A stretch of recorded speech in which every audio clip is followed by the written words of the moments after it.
Innal hamdalillah nahmaduhu wa nasta'inuhu wa nastaghfiruh wa na'udzu billahi min sururi anfusina wa min sayyiati a'malina. May yahdihillahu fala mudhillalah wa may yudlil fala hadiyalah. Asyhadu an la ilaha illallah wahdahu la syarikalah wa asyhadu anna Muhammadan abduhu wa rasuluh. Amma ba'du, faqala Allahu ta'ala fil Qur'anil Karim, a'udzu billahi minasyaitonir rajim. Ala inna awliya Allah la khaufun 'alaihim wa lahum yahzanun. Alladzina amanu wa kanu yattaqun. Yunus ayat 62 63.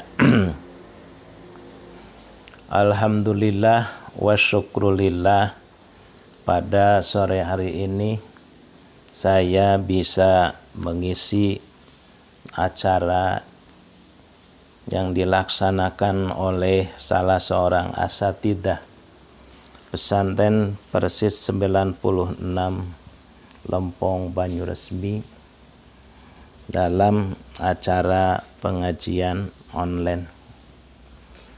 Pada kesempatan ini saya akan menyampaikan temanya ialah auliyaullah. Auliyaullah ini ada yang mengartikan kekasih-kekasih Allah. Sebelum menginjak pada apa kepentingan, apa keuntungan kita menjadi kekasih Allah, baiklah kita lihat dari unsur bahasa, unsur kalimat. Auliya'u merupakan jama dari waliyun. Waliyun, waliyani, auliya. Ini jama taksir. Yang kita kenal adalah jama taksir. Melihat kamus bahasa Arab, kalimat waliyun atau jamaknya aulia ini mempunyai beberapa arti. Waliyun dapat diartikan al-qurbu, dekat. Ada lagi kalimat waliyun, ada yang mengartikan al-muhibbu, isim fa'il. Al-muhibbu adalah yang mencintai. Ada juga yang mengartikan as-sadiq, artinya teman, sahabat. Terus ada an-nasir. An-nasir yang menolong. An-nasir yang menolong. Terus ada al-jaru. Al-jaru artinya tetangga. Al-halifu. Al-halif adalah sekutu. Dan satu lagi at-tabi'u, yang mengikuti. Kalau dilihat dari arti yang terkandung dalam bahasa Arab tadi, maka aulia yang merupakan jamak dari kalimat waliyun, maka yang lebih pas kiranya diartikan al-muhibbu, yang mencintai. Jadi auliyaullah adalah pecinta-pecinta Allah, atau juga ada pengikut-pengikut Allah. Maka hal ini ada juga dalam Al-Quran disandarkan auliyaus syaiton, artinya yang mencintai setan atau pengikut-pengikut setan. Dalam Al-Quran surat Yunus ayat 62 dan 63, Allah mengingatkan, A'udzu billahi minasyaitonir rajim. Ala inna auliya Allah, ingatlah sesungguhnya wali-wali Allah, la khaufun alaihim, tidak ada rasa takut atas mereka, walahum yahzanun, dan mereka tidak merasa bersedih. Alladzina amanu, auliaullah itu adalah orang-orang yang beriman, wakanu yattaqun, dan keadaan mereka adalah takwa. Menurut Al-Quran, dalam surat Yunus ini yang disebut auliaullah itu adalah orang-orang yang beriman dan orang-orang yang bertakwa. Kemudian ada satu keuntungan bagi orang-orang yang menjadi wali Allah, yang menjadi auliaullah, pengikut Allah, pecinta Allah, la khaufun alaihim walahum yahzanun. Mereka tidak terkena takut dan tidak terkena sedih. Artinya, ketika orang suatu waktu yang diuji oleh Allah Subhanahu wa ta'ala, manusia itu akan diuji oleh Allah. Maka ternyata ujian itu ada yang mengakibatkan rasa takut, ada yang mengakibatkan rasa sedih. Dalam Al-Quran, Allah Subhanahu wa ta'ala menyatakan, Allah akan menguji kalian dengan rasa takut, dan seterusnya. Nah, bagaimana hubungan antara la khaufun alaihim walahum yahzanun? Rasa takut yang dialami, yang dirasakan oleh manusia itu suatu hal yang wajar. Tapi ketika telah jadi wali Allah, maka dia akan sadar semuanya ini datang dari Allah. Sekedar contoh, ketika ada orang yang mengungkapkan, saya takut naik motor, saya takut naik mobil, saya takut naik kapal terbang. Karena ternyata yang naik motor bisa saja celaka sampai meninggal dunia. Demikian juga yang naik mobil, naik pesawat terbang juga seperti itu. Maka dia merasa takut untuk naik motor, naik mobil, naik pesawat. Tetapi takut itu tidak lantas menjadikan dirinya trauma, tapi dia kembalikan pada Allah Subhanahu wa ta'ala. Tidak semua yang naik motor sampai meninggal dunia. Tidak semua yang naik mobil juga seperti itu. Dan tidak semua yang naik pesawat mati karena terjatuh pesawatnya. Maka itulah yang digambarkan oleh Allah. Ketika rasa takut menghinggap dirinya, maka dikembalikan pada Allah. Dia menyadari, Allahumma antas salam wa minkas salam tabarukta ya dzal jalali wal ikram. Dia sadar keselamatan adalah datang dari Allah Subhanahu wa taala.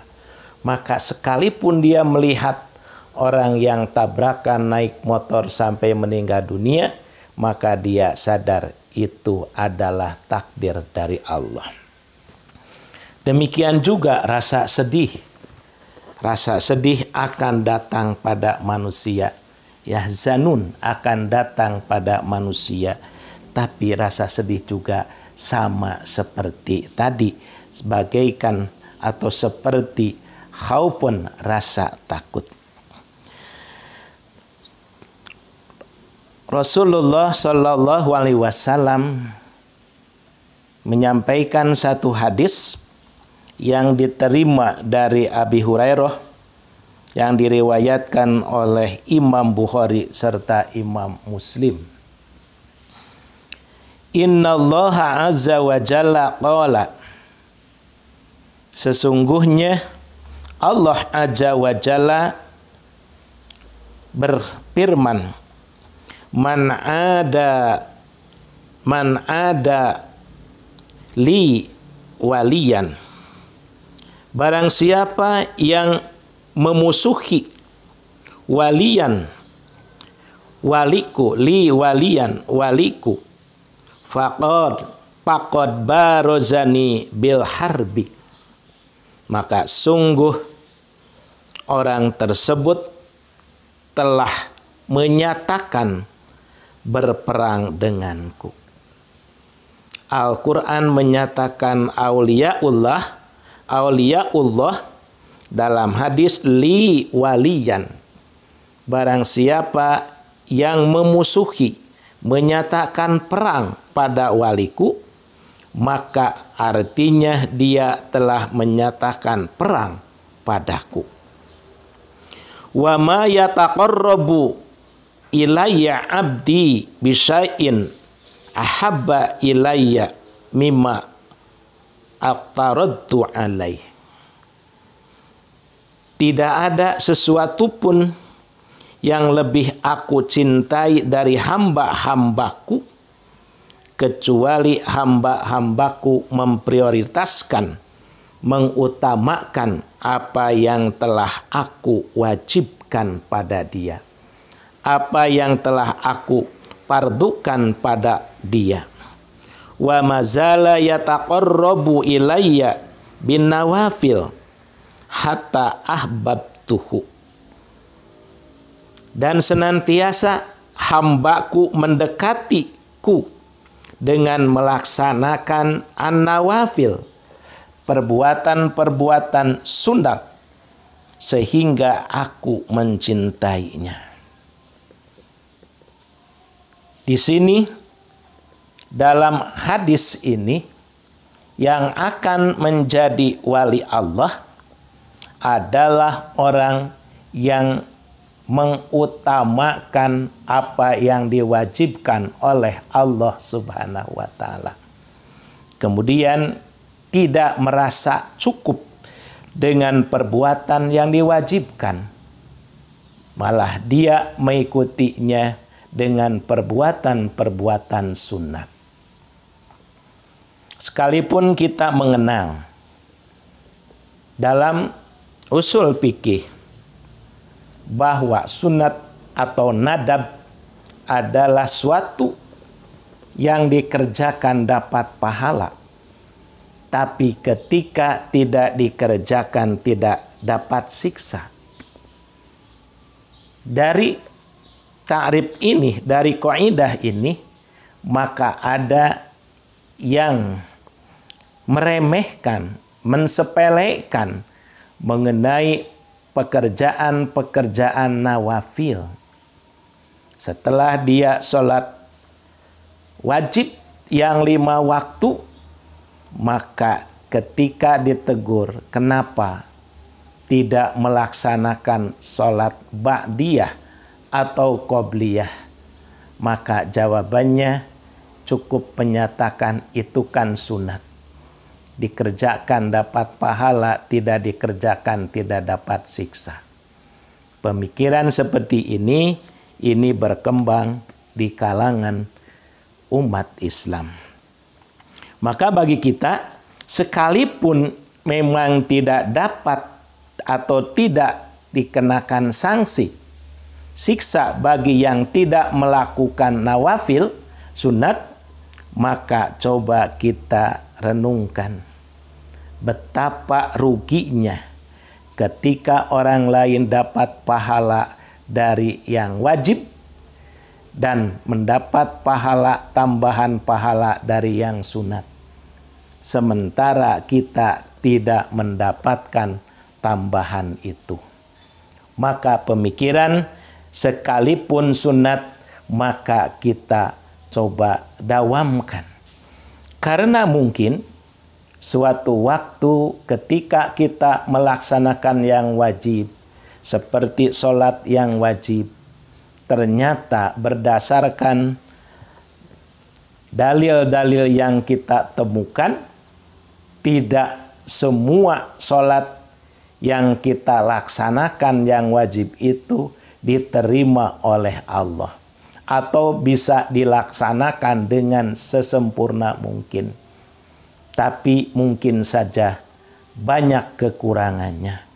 Maka ketika sholat kita diperiksa nanti oleh Allah, dimuhasabah oleh Allah, maka Allah memerintahkan memeriksa sholat wajibnya. Ternyata ketika telah diperiksa ada beberapa sholat wajib yang tidak sempurna, maka Allah memerintahkan untuk memeriksa, memuhasabah, menghisab sholat sunatnya. Maka ketika sholat sunat dilaksanakan, nah manakala ada kekurangan dari sholat wajib, maka bisa ditambahkan dari sholat sunat itu. Nah, Allah Subhanahu wa Ta'ala menyatakan ketika ingin jadi li waliyan atau auliaullah, maka berdasarkan hadis ini tunaikan, prioritaskan, utamakan kewajiban-kewajiban kita pada Allah. Kemudian ikuti dengan nawafil-nawafil, sunat-sunat yang dicontohkan oleh Rasulullah Sallallahu Alaihi Wasallam. Nah, selanjutnya, Fa'idha ahbabtuhu, apabila aku telah mencintai hamba tersebut dengan alasan melaksanakan, memprioritaskan, mengutamakan apa yang wajib, kemudian diikuti dengan apa yang sunat, kuntu sam'ahu alladhi yasma'u bihi, aku akan membimbing telinganya manakala dia mendengarkan, wa basaruhu alladhi yubsiru bihi, kami akan membimbing penglihatannya manakala dia melihatnya, wa yadahu, dan membimbing tangannya, allati yabtusu biha, yang dia menggunakan tangan tersebut, wa rijlahu, dan kakinya, allati yamshi alaiha, yang dia berjalan dengan kaki tersebut. Nah, di sini Allah memberikan jaminan pada orang yang telah menjadi wali Allah, orang yang telah menjadi auliaullah, maka Allah akan membimbing pendengarannya, membimbing penglihatannya, membimbing tangannya, membimbing kakinya. Ini bagaimana? Yang dimaksud membimbing telinga membimbing penglihatan, membimbing tangan, dan membimbing kaki. Ada satu riwayat yang riwayat ini telah sering disampaikan oleh mubalik. Ada seorang pemuda saleh yang dia terlanjur memakan apel yang bukan miliknya.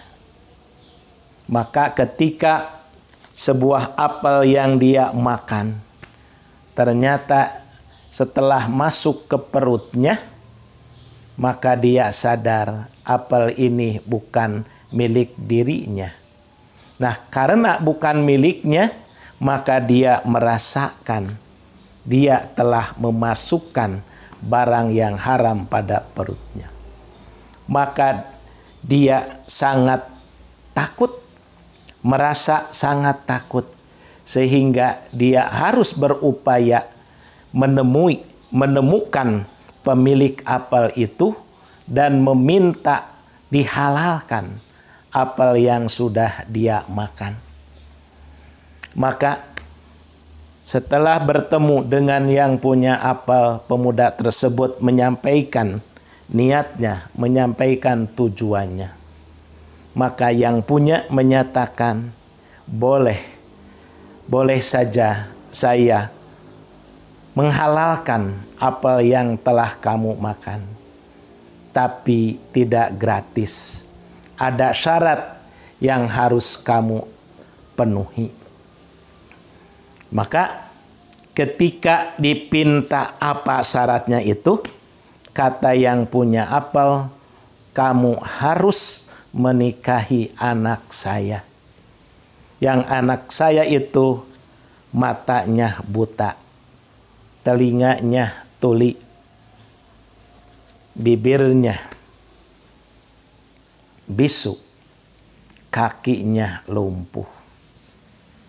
Dalam riwayat tersebut dinyatakan si pemuda merasakan bimbang, merasakan kebingungan apakah diikuti atau tidak diikuti. Kemudian dinyatakan dalam riwayat itu dia membakar pakaiannya, kemudian tangannya didekatkan dengan api yang menyala. Ternyata dia merasa kepanasan. Maka akhirnya dia menyimpulkan, wahai Tuan, baiklah saya terima menikahi anak Tuan yang kondisinya seperti itu. Kemudian setelah dinyatakan ijab qabul mungkin, maka si pemuda tersebut dipersilahkan masuk pada satu kamar.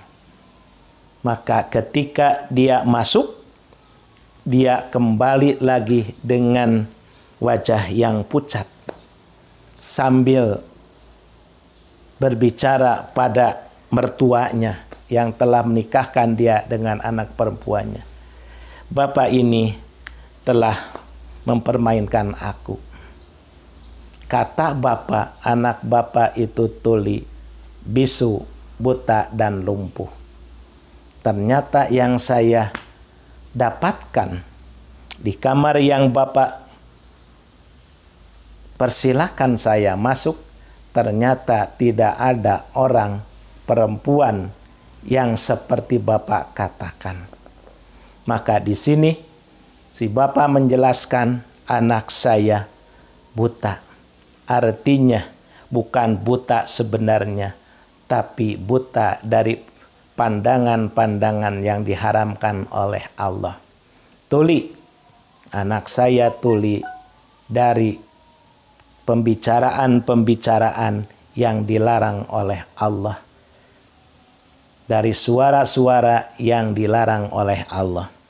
Anak saya bisu, artinya anak saya tidak pernah berbicara perkara-perkara yang batal, perkara-perkara yang dilarang oleh agama. Dan anak saya pun lumpuh karena tidak pernah menggunakan kakinya untuk bepergian ke tempat-tempat yang dilarang oleh Allah. Nah, itu mungkin satu gambaran tentang kuntu sam'ahu wa basarahu wa yadahu wa rijlahu. Maka kalau kita analisa, kalau kita mutolaah, mata Allah Subhanahu wa ta'ala menciptakan bagi kita manusia dua mata. Ternyata kebanyakan mata manusia ini sangat sulit untuk digunakan dalam jalan Allah Subhanahu wa ta'ala. Hanya sekedar contoh, banyak mata yang sehat ketika melihat ciptaan-ciptaan Allah berupa lawan jenis, laki-laki melihat perempuan, perempuan melihat laki-laki, ternyata banyak yang jelas. Tapi coba ketika diperintahkan untuk membaca Al-Quran, mungkin saja ada satu ungkapan, lebih dulu mata menutup daripada Quran yang tertutup. Artinya baru beberapa menit baca Quran, mata telah ngantuk sampai tertutup, sementara Quran masih terus terbuka. Nah, artinya kalau seperti itu, maka akan ada mata yang tidak lelah, yang tidak pernah bosan untuk membaca Al-Quran, untuk membaca Al-Hadis, untuk memutolaah Al-Quran, untuk memutolaah Al-Hadis. Nah, ini salah satu gambaran ada bimbingan dari Allah Subhanahu wa ta'ala. Nah, dalam bulan Ramadan ini yang disebut-sebut Syahrul Quran, Ramadan adalah merupakan bulan Al-Quran. Sejauh mana kita membolak-balikan, menghatamkan bacaan Al-Quran. Dalam riwayat pernah ada sahabat yang ditantang oleh Rasulullah untuk membaca Al-Quran, menghatamkan Al-Quran. Ada yang sebulan. Kata Rasulullah, hatamkan Al-Quran sebulan. Ada sahabat yang menyatakan, kurang dari itu pun kami sanggup. Nah, Rasulullah mengurangi waktunya 3 minggu, kurang dari itu pun kami sanggup. 2 minggu, kurang dari itu pun kami sanggup. 1 minggu, kurang dari itu pun kami sanggup. Maka Rasulullah menyatakan, khatamkan Al-Quran 5 hari. Nah, ini gambaran. Jadi ketika mata telah dibimbing oleh Allah, maka tidak akan henti-hentinya ingin membaca Al-Quran. Al-Quran merupakan, kalau bahasa anak muda, merupakan surat cinta dari Allah. Nah, orang yang sedang dimabuk cintanya tidak akan henti-hentinya akan membaca surat cinta yang disampaikan oleh pasangannya. Nah, itu gambaran bimbingan Allah. Kuntu basarahu, kuntu sam'ahu, aku akan membimbing telinganya.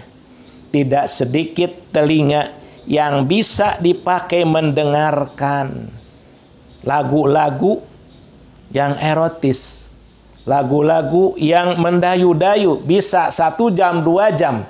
Tapi mendengarkan ceramah keagamaan, jangankan 2 jam, 1 jam pun telah merasa lelah. Ketika para kaum laki-laki mendengarkan khutbah Jumat lewat dari 30 menit, maka apa yang kita lihat atau apa yang terjadi? Khotib masih khutbah sementara makmum masih terus terlelap dalam tidurnya. Bahkan ada yang bangun ketika dibangunkan karena sholat Jumat akan dimulai. Ini. Nah, ketika telinga dibimbing oleh Allah, maka tidak henti-hentinya akan merasa senang, akan merasa suka untuk mendengarkan ceramah-ceramah keagamaan, persoalan-persoalan keagamaan. Kalau di kita pernah dinyatakan lebih indah suara seruling daripada suara adzan, maka orang yang dibimbing telinganya oleh Allah akan suka mendengarkan suara adzan, akan suka mendengarkan bacaan-bacaan Al-Quran. Yang ketiganya, ketika tangan dibimbing oleh Allah, maka Allah akan membimbing tangan hamba tersebut. Nah, kita melihat bagaimana di Olimpiade, bagaimana di SEA Games, bagaimana di PON, ada orang yang mampu mengangkat tangan barbel sampai puluhan kilo, bahkan ratusan kilo. Tapi ternyata ada orang yang tidak mampu mengangkat tangan untuk bertakbiratul ihram, padahal tidak membawa beban apa-apa. Maka dari hal ini akan banyak ketika tangan kita telah dibimbing oleh Allah, akan mudah mengangkat tangan bertakbiratul ihram. Mungkin akan merasa rindu untuk takbiratul ihram. Rasulullah SAW dinyatakan beliau merasa gembira ketika adzan dikumandangkan. Maka ketika gembira adzan dikumandangkan, mengucapkan alhamdulillah, berarti beliau bisa berkomunikasi lagi dengan Allah melalui sholat. Apakah yang wajibnya atau yang sunatnya. Ini akan gampang sekali. Kemudian tangan yang dibimbing oleh Allah tidak akan senantiasa mengepal, tidak akan senantiasa tertutup, tapi akan senantiasa terbuka. Alladzina yunfiquna fis-sarra wal dharra.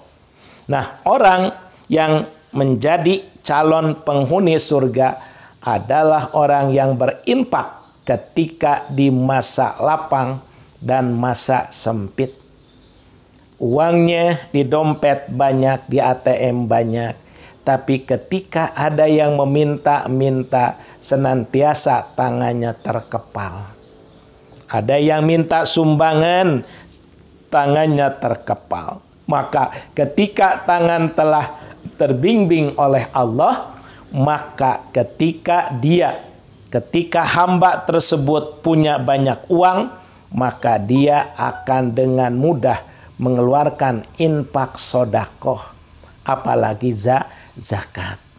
Nah, ketika berlimpah harta, bahkan ketika dia sedikit harta atau dalam kesusahan, tapi dia akan senantiasa membukakan hartanya. Liyunfiq dzu sa'atin min sa'atihi. Hendaklah berinfak sesuai dengan kemampuannya. Maka ketika dia banyak harta, mungkin dengan puluhan jutanya, dengan ratusan ribunya, dia berinfak. Tapi ketika dia kekurangan, maka dengan ribuannya atau ratusan ribunya saja yang dia keluarkan. Ini gambaran untuk tangan yang dibimbing oleh Allah Subhanahu wa Ta'ala. Seorang suami ketika tangannya dibimbing oleh Allah, maka sekalipun Rasul mengizinkan boleh memukul istri yang istri tersebut melakukan satu hal kesalahan yang bertentangan dengan agama, maka dia akan sangat mengekang tangannya untuk tidak memukul wajah istrinya. Ini gambaran tangan yang dibimbing oleh Allah Subhanahu wa taala. Kemudian kaki yang dibimbing oleh Allah Subhanahu wa taala. Akan banyak orang, kenyataannya banyak orang yang mampu melangkahkan kaki kiloan meter, bahkan puluhan kilometer. Mungkin ada pelari-pelari estafet, pelari-pelari cepat, pelari-pelari maraton akan mampu melangkahkan kakinya mungkin sampai 1000 kilometer. Tapi ternyata ketika kakinya tidak dibimbing oleh Allah Subhanahu wa taala, maka akan sangat berat kakinya untuk dilangkahkan ke masjid, sekalipun hanya 100 meter, bahkan mungkin hanya 50 meter, bahkan ada yang kurang dari 50 meter, tapi ternyata tidak mampu melangkahkan kakinya ke masjid, padahal sangat dekat. Untuk hal ini kita lihat sebuah riwayat seorang sahabat Rasulullah SAW bernama Sya'ban. Dalam riwayat dinyatakan Sya'ban itu menempuh perjalanan masuk sampai ke masjid itu sampai membutuhkan waktu 2 jam. Sampai membutuhkan waktu 2 jam. Berarti kalau sampai 2 jam ini menggambarkan entah berapa kilometer Sya'ban menempuh perjalanan ke masjid. Tapi karena dia telah dibimbing kakinya oleh Allah, maka dia tidak merasa lelah untuk pergi ke masjid. Kita kaum laki-laki dinyatakan keutamaan sholat bagi laki-laki adalah di masjid-masjid Allah. Maka 5 kali kita sehari, duhur, asar, maghrib, isya, dan subuh untuk pergi ke masjid. Maka bagi yang kakinya telah dibimbing oleh Allah, maka tidak akan merasa capek, tapi akan senantiasa merasakan rindu untuk pergi ke masjid. Nah, jaminan dari Allah yang lain, wala in sa'alani abdi a'taituhu. Nah, jika hamba tersebut meminta padaku, maka pasti aku akan memberinya. Apabila hamba tersebut berdoa padaku, maka aku akan mengabulkan permintaannya. Seterusnya, wala in ista'adzani la'u'idzannahu. Apabila hambaku tersebut minta perlindungan padaku, pasti aku akan melindunginya. Nah, ini dalam kehidupan kita semua tentu saja ada banyak kebutuhan. Ada banyak kebutuhan yang kita tidak bisa menunaikan pribadi. Sekedar gambaran contoh, wala in sa'alani. Allah menyatakan, ud'uni astajib lakum. Berdoalah kalian, pasti aku mengabulkan doa tersebut. Nah, bagi orang yang telah menjadi wali Allah, di sini diantaranya para nabi Allah seperti Nabi Ibrahim alaihissalam, bahkan Nabi kita Muhammad sallallahu alaihi wasallam, kita melihat keajaiban, kehebatan pertolongan Allah yang Allah sampaikan pada mereka, pada Nabi Ibrahim, Nabi Muhammad sallallahu alaihi wasallam. Bagaimana ketika Namrud yang sangat murka, yang sangat benci pada Nabi Ibrahim, sampai-sampai Raja Namrud dan kaumnya membakar Nabi Ibrahim dalam keadaan hidup. Api yang sangat besar Maka dilemparkanlah badan Nabi Ibrahim alaihissalam ke dalam api tersebut. Maka di sini Allah Subhanahu wa taala menolong, a'taituhu, memberikan apa yang seharusnya. Maka Allah berfirman, ya naru kuni bardan wasalaman ala Ibrahim. Wahai api, dinginlah kamu dan selamatkanlah Nabi Ibrahim. Ini gambaran ketika telah menjadi wali Allah, maka Allah akan memberi pertolongan. Demikian juga Rasulullah Sallallahu Alaihi Wasallam ketika beliau diancam oleh pemuda Quraisy bernama Da'sur. Maka Da'sur menemukan Rasulullah sedang sendirian, maka menghunus pedangnya dan menyimpan pedangnya di pundak Rasulullah. Wahai Muhammad, siapa yang akan menolongmu, yang akan menyelamatkanmu dari pedangku ini? Maka Rasulullah menjawab, Allah yang akan menyelamatkannya.